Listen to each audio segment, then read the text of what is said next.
Welcome back to The Line. This week, KOAT reported that about 10% of Albuquerque City jobs are unfilled right now.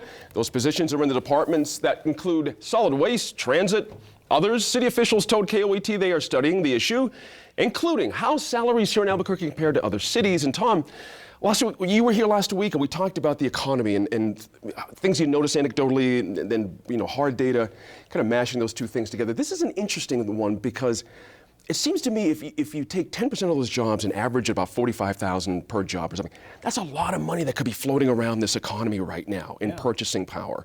Absolutely. You know, when I think there's two issues at play. Yeah, there's the economic development aspect. Sure. You know, if city governments, if employers could be at 100% capacity, right, then that would be fantastic. You know, right, we'd have a lot more extra economy, a lot of extra money floating around. However, there's the other side of it, and that there's always going to be attrition, and a 10% attrition, whether it's at the city of Albuquerque, New Mexico State government, Albuquerque Public Schools, is always going to happen. The issue is the government entity, whatever it is, actively trying to fill those positions, or are they trying to buffer for a budget issue that could be coming up? That's right. Interesting point there Tom just made, as a matter of fact, because there's something in your mind when you look at this that doesn't make any sense. There's something else going on here, right? There's something should be thousands of people lining up to apply for jobs. Right. So when I asked myself when I was reading into this, I thought, somebody's not getting this message out. Yeah. Because it should be all over TV or it should be all over radio, print, or whatever, saying we are now hiring. Or even on their website.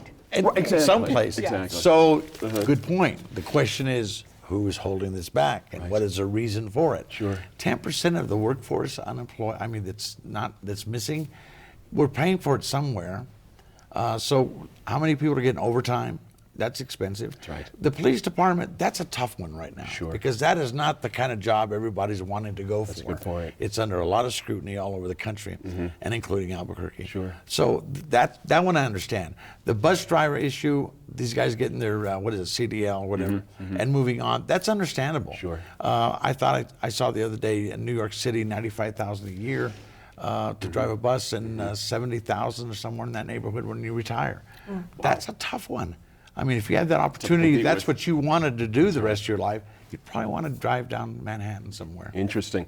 John, I had this discussion at home last night, and it came up that maybe some folks in the city actually like it that way. 10% unfilled, they think it saves money, the government's too big anyway, let's shrink it. You know what there's that feeling that's out there. I think that's largely the reason why this is happening. I mean, you have unfilled positions in the city.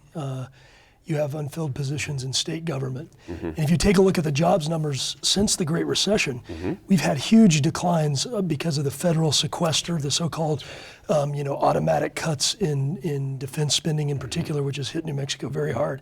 The fact of the matter is the New Mexico economy is doing worse than everywhere else in the country because of government cuts in employment.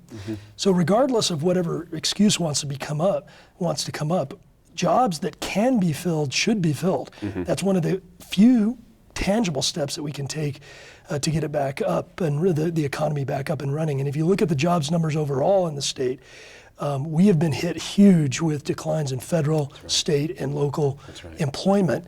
And if we want that multiplier effect, people running money through the economy, we need to start employing people. And to me, it's not really an excuse to say, well, nobody's really applying for these jobs, and they move on when they do. That's right.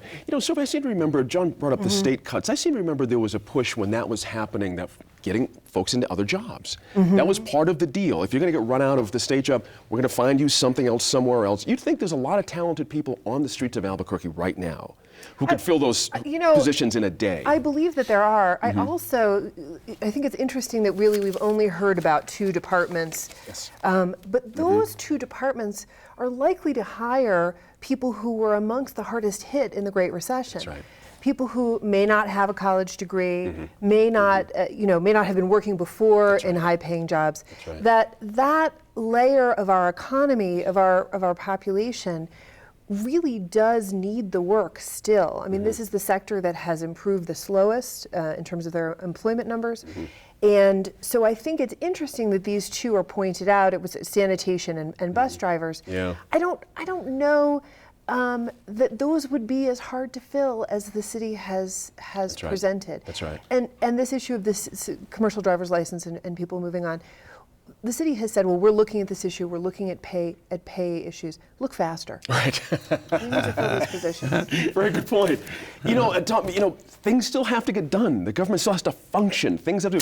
Phil makes a good point. Someone has to pick that slack up with either overtime or they're embittered from not getting overtime and doing the work anyway. So we all suffer if these things don't get filled, I would think. It's an expectation. That's right. As a taxpayer, you expect that your dollars are going to be used to the max. That's and right. if there's a shortage of employment, That's right. then there's going to be some type of expectation that's missed, whether it's through customer service or somebody just being available on the phone, or somebody, so enter your part here. So, I thought that, a lot of good points have been raised, but it really gets back to HR. That's right. What's HR trying to do about the problem? That's right. Do they have a 10% vacancy? Because that That could you be where the holding it back. There's nobody to hire anybody. Well, it's not as if they're looking for analysts and all the. I think Sophie's point is really a good point. There are so many folks here who need work who could fill some of those positions they're talking about. Or is there a training mechanism? Is there a step into this? Who knows? I think to some degree, you have to wonder if, sometimes people just don't want a full-time job. Sometimes could folks happen. are just looking for a part-time job. Sure. There's been a lot of fluctuation at the city, specifically with regards to benefits. Yeah. Was it half-time, full-time, three-quarter time until you qualify? That has changed quite a bit. I'm gonna sneak one more out, John, in 20 seconds or so. Sometimes people play budget games. They let the head count drop a little bit.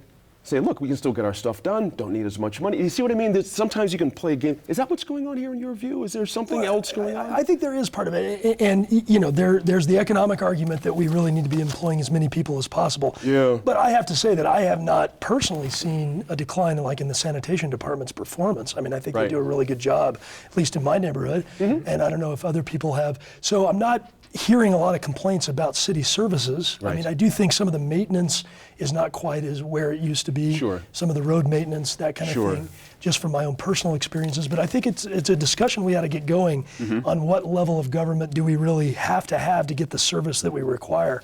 And that is an important discussion to have. Good point there. Up next, we hear from two New Mexico journalists who reported on how bombings in Laos during the Vietnam War are still having an effect on people today.